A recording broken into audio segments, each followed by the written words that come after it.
Hello and welcome to the International Student Experience, a Swansea University podcast dedicated to showcasing the stories of students from around the world who have come to study in the UK. My name's Dav Turner and I'll be your host, and today I'm joined by Safia Shirzad, who's just graduated with a first-class degree in applied medical science and is here to tell us about her journey today. Thank you, Safia, for joining us. Thank you so much for having me. Could you start by telling us a little bit about yourself and how you came to be studying here at Swansea? The reason I chose Swansea was it was such a coincidence. I never really heard of Swansea, and I saw it through an advertisement through a website that I was searching because I was interested in medicine. And unfortunately, during my A-levels, I didn't get into medicine. So I was planning on going down the graduate entry medicine route. And just an ad popped up and was like, "Are you interested in graduate entry medicine? We have a pathway." And I was like, "Oh, wow." And I clicked on the link and saw more details about it. And I looked into the course, and I liked how the applied medical science course at Swansea focused more on anatomy, which was something I was really interested in. And so then I was like, okay, this is perfect. And I applied to it. Have you always been interested in medicine? Yeah, always. Is there anything in particular motivated your interest, or have you just always been interested in it? Something has motivated my interest to do medicine. It's more from my mother's side. So my mum, when she was back home, she lost 2 of her babies. And that was because of the lack of access to good healthcare, and the health professionals, they did not do their job well because they're not trained to a high standard. I've seen that patient side, seeing what a mother goes through, and my mum has other health problems. So I've seen what patient goes through and their family goes through, and it really inspired me to go out there and make a difference and help those who need that help. And you'll be able to take that forward with this degree and take that forward into career, I suppose. Yeah, exactly. What are your ambitions? I want to be a doctor and then potentially train and work with charity organisations abroad and help poor people, help them get the access to healthcare. So I really want to go and work with charity organisations. Great. So you've just finished your degree in applied medical science. What's next for you? What would be next on the path? So I'm taking a gap year this year, just working as a healthcare assistant at the hospital. And I'm also volunteering in the A&E department. And then I'll be hopefully applying for the graduate entry medicine course this year. Amazing. Have you been able to get any of those volunteer opportunities through your course? How have you managed to get those? Just through word of mouth, through my friends. And I managed to contact them, and they did some interviews and they got me into it. So it's quite nice as well. It's in the A&E department, so I get to see a lot of different health problems and diseases. So it's quite nice. Has seeing the A&E department, is that maybe going to change what you want to do in future, or is it really informing your future plans? Yeah, it's really helping me think about what I want to do in the future. So I was really confused whether I should go down the research pathway after I've done my degree, or I should just stick with medicine. And volunteering and seeing how the difference that doctors can make, it really influenced me to just carry on and stick with medicine. So yeah. Had you done any volunteering before? Yeah, I did. I worked in the surgical departments for 2 years. Okay. During my A-levels, yeah. Oh wow! So you've got quite a lot of volunteering experience. A lot, and health. I worked in care homes as well, so it was nice. What do your family feel about that? Are there any other doctors in your family? Yeah, I have a few family members who are doctors and surgeons, like my uncles and my cousins. So it's not a new thing then in your family that someone's doing medicine. You've been raised around that. Potentially, yeah. Yes. Has anyone had any strong opinions about what you should study? No, really. They've always told me to stick with what I like and stick to my choices. So I'm really interested in pediatrics in the future, or obs and gynae. So yeah. Have you been able to do any of that in your course, or is that something you've just discovered? So we had a module on pregnancy that really sparked my interest to go and research about women's health, and I did my dissertation on women's health. So yeah, I've always stick down that pathway. Okay, so it seems like you've always really had an interest in women's health then, and you'd be able to take that forward with your volunteering, with your course as well. Yeah, exactly. Was it a master's you were considering doing? I was considering a master's, but I feel like just doing work in the hospital will really help me in terms of experience and applying for my graduate entry medicine course. How many years would you have to do for that? I don't know that pathway at all. So what happens is you do your undergrad, so it's 3 or 4 years, and then you apply for graduate entry medicine, which is really good with Swansea University because they do like a guarantee interview if you're down that pathway. And also that's just 4 more extra years. Because medical school is 5 years, you skip the first year and you're like in second year, so you do 2 years in one. It's kind of like fast track. Okay. Quite good. Yeah. Would you want to study that in Swansea, in the UK? Have you got anywhere in mind? Swansea is really good. So yeah, I'm considering applying to Swansea. Were there any other universities you were looking at? Was Swansea one of your first choices? Yeah, Swansea will be my first choice because I know a lot of the lecturers who teach in the med school, and I feel like they have a really excellent medical school. In terms of they do cadavers, so you have access to cadavers, which I really want to, yeah. Do you think having access to the hospital so close, do you think that really helps with the studying? Definitely. It's so close. There's labs as well, very close to the hospital as well. So they're all quite linked together and in close distance, so it's really nice. Are there any particular favourite modules or parts of a module that you've been able to do? I really loved the neuroscience this year. It was really interesting. It was about how we learn and how our brain works. I can't describe it, but it was amazing. That sounds really advanced. So there's quite a lot that you've been able to experience and been able to do. So it's been must have been really quite freeing to be able to try so many different things. Yes. What about outside of studying? Because you seem to have done quite a lot of studying and volunteering. Have you got any passions and hobbies outside of university? Yeah, I do. I play tennis and I also do gaming on the side as well. And I really love social media, so I like doing like vlogs and stuff. So it's something I enjoy. Yeah. So gaming, that's an interesting one. How into the community are you with that? Like, how much of a gamer are you? Quite a bit. I post on social medias and I've got quite a large following there as well. It's allowed me to interact with like loads of people internationally and meet new people. It's also enhanced my, fast reflex skills and yeah, it's given me a lot of other opportunities. So it's hand-eye coordination would be really important for medicine. Yeah, exactly. So how big is your following? Well, over 300,000. Over 300,000? Yeah. I've got 300 and I that's hard enough to manage. That's amazing. Yeah.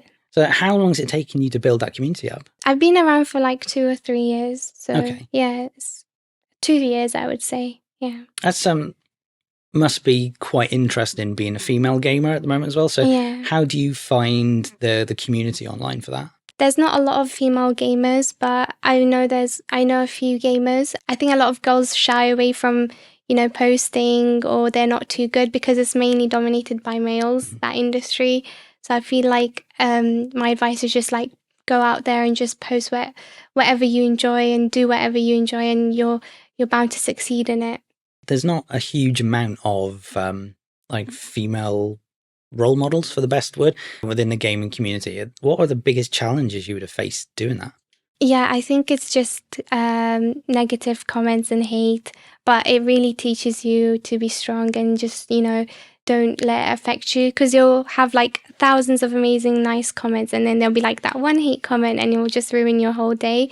But that used to happen to me, but now it doesn't really affect me because I know people follow me because they like watching my content. I only think about those who like my content and who want to watch me. So yeah, I think just hate and criticism, it's a big challenge to overcome. Yeah, and I suppose, have you built up your own community of people you interact with then? Yeah. So you've create that safe space for yourself? Yeah, exactly.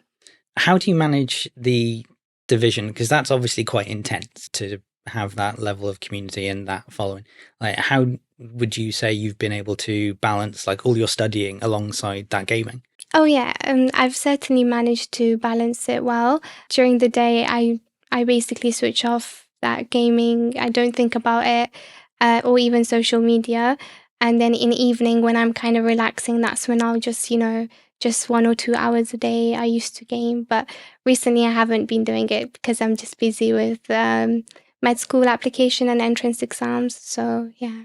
Are you going to be continuing with your gaming? Yeah, definitely. Something I enjoy. Before it used to be like, oh, it's a work, I have to post every day, but then it gets really tiring and mentally you can't cope with it. But I've learned to like only post when I want to and only when I enjoy it, because it started off something that I enjoyed and then it became something, oh, it's a work, I have to do it. And then the stress just built up. But now I just post when I like it. Yeah, that's really important, to not make something you enjoy become a bit of a chore. Yeah. Any other useful tips for being resilient online? Because I'd imagine you'd have had to have been over the past few years. I think it's just having good friends around you as well. I think people around you. I certainly couldn't have done it without my friends as well, because I used to be like, oh my God, this person said this about me, but they really told me to be strong and not, think about it. Technology is advanced, like it allows you to filter out negative comments so you won't even see it. It won't be in your sight. So I've done that, and it's just always just think about all the positive comments and how people love you and how they watch you for who you are. These friends, are they ones you've met through gaming? Yeah, they're the ones that I've met through gaming. Okay, so you wouldn't have known these people beforehand. So No. creating that community, did you find you had to work quite hard to create that community, or did it come quite naturally? I think for me it was nice because I've surrounded myself with good people. It did take time, but it kind of also came naturally as well. Have you got like a division between the gaming life and your, for better word, real world life? Do you keep those quite separate? Yeah, very separate. I feel like privacy is such an important thing, especially with social media, just because there could be so much hate and you never know what's going to happen. So it's always good to have your privacy and private life. But you're still able to connect with people online. You're making those friends, making that community. Definitely, yes. Have you been able to make any like really good friends, like people you would probably end up talking to for years? Have you met like really nice people? No, definitely. I have. I've met really, really good friends, and they're all in the UK as well. So hopefully one day we meet, and they're amazing. They're all around my age as well, and they're all like in university. I think one goes to Sheffield University, others in Scotland as well. So it's quite nice. I just find that really interesting. I could talk about that all day. Just to go back to studying here, are there any experiences related to Swansea University that were really important to you? Any memorable moments or events? The thing I enjoyed a lot about Swansea is the support that I got. I've had amazing lecturers and they've always like supported me through my education, especially my dissertation mentor, because they knew from the beginning that I wanted a first, and they ensured that happened. So it's just that connection I've made with my lecturers and also my supervisors. It's been amazing. And I had something similar with with my mentor. My personal mentor, she had a group of scientists who wanted to know about social media, especially on TikTok. They wanted to know how to upload content and stuff. So I arranged like a meeting and I gave them a lot of tips and advices. And then the lady posted a video with my tips, and she had like 10K likes on it. So it was like, whoa, amazing. Did you have any experience doing videos before that? I used to post like, I used to have like fan accounts for like celebrities. I used to post that, but not much. But I've learnt it through time. Okay, so self-taught, creative editing, that sort of thing. Yeah. Is there anything, any advice you'd have given to yourself? Like, because you getting into gaming was relatively recent. Is there any advice you'd have given to yourself back then before you even started that? Yeah. Just be you. Don't let others people judgment affect you, and just keep smiling and working hard. You've made quite a lot of friends by your gaming community and online. What about while you've been here in Swansea? Have you been able to like connect with people, have a community here, make friends? Yeah, definitely. I've had amazing friends. There's a big group of us, and I'm really going to miss them because we've graduated and a lot of them are going into graduate entry medicine. So I'll still see them around, and yeah, they've been like, so they've always had my back and always supported me through university. So I'd love to be friends with them my whole life. How did you meet them? Or was it through your course or through like where you accommodation? So when we first started our course, we all put our social media, so like our Instagram and stuff, in a group chat. We have our course group chat, and then we messaged each other and like, hi, my name is this, and then we found a place to meet, and also through societies. I used to work in a lot of societies as well, so I made a lot of friends through societies, especially with like Muslim students. There's not a lot of them. So I was the president of ISOC Society, so Islamic Society of Swansea. And through that, I met a lot of students with a similar background as me. And it was really good because we also interacted with other universities like Cardiff University. So all Welsh universities, we had like a charity week where we competed with each other to see who raises the most money. And it was during COVID. That's when I was the president of the society. And Swansea managed to raise the most in the Welsh universities, which was we beat Cardiff. Our main goal. Did you know about that society before you came to Swansea, or did you find out about it here? Oh, I knew before that a lot of universities have ISOC, so Islamic Society, and so then that was one of the first societies I wanted to find. Do you think societies in general are really important, especially like the ISOC Society? Yeah, definitely. It's really important. You get to meet people with similar interests, and you get to hang out, and they might not even be from the same course. Like it's really good to find friends from other courses, and it's all connections, and it's really nice. Is there anything you were particularly proud of being the president of that society? Yeah, beating Cardiff University. In charity week, and it was amazing because I think we raised like £6,000. Oh wow. Yeah, in 1 week, and we sent that away to help poor people, basically. As I mentioned before, I'm really interested in charity work. I saw how students didn't care about, oh, I'm spending this much money, because it was all going through charity. And we had like an auctions night, and like we paid £600 just for a jar of honey. Yeah, but it was all for charity, you know. So it was nice. I liked how it brought everyone together. Have you always been interested in charity work? Yeah, definitely. Even before university, I used to do charity work. What sort of charity work did you do? I used to like we had like a food fair, so there would be like a group of us. We used to make different food from like different countries. So I'm Afghan. We used to make Afghan cuisines, and we used to post it, and there'll be loads of people coming in. And just in one day, we used to make £2,000, and we used to send that abroad to charity organizations. Yeah, that's amazing. And is there anything you looking to do charity-wise in future? Is there anything you'd like to continue that sort of work? Definitely. As previously mentioned, like when I'm a doctor, I do want to work with like aid reliefs and like different charity organizations as a doctor, as a medic. So it'd be nice to go out and help people. What drives you with that? Like, is there anything that you particularly enjoy getting out of that? Just seeing how it can make a difference to people who have less than you. Like we always think about, oh, we want more. Oh, look at they have more than us. But we never look at people who have less than us, and just seeing how much of a difference it can make to them, even just like a piece of bread. They don't have access to a piece of bread, and just seeing how it brings them a smile, and all these kids and children, it really, really inspires me to just help them and go out there. So you also get to see the effects of what you do with your charity work as well? Yeah, definitely. Yeah. Is there like a specific charity you work with, or? Oh, different charity organizations. Yeah, it's not just one. Okay. Yeah. Are there any opportunities or experiences that like really attracted you into charity? Like, how did you get into that? Like, was there someone introduced you to it, or did you find it all yourself? So I went back home in 2016 to Afghanistan. I went on a trip, and I saw a lot of people who were in poverty. Like they'll be on the streets begging for money, and it really, really made me sad because it's not something I had seen, and it was like something new. And even when I gave them like 1 penny, they were like, "Oh my God, thank you!" Like it meant so much to them. And then I was like, okay, like what can I do when I go back to the UK?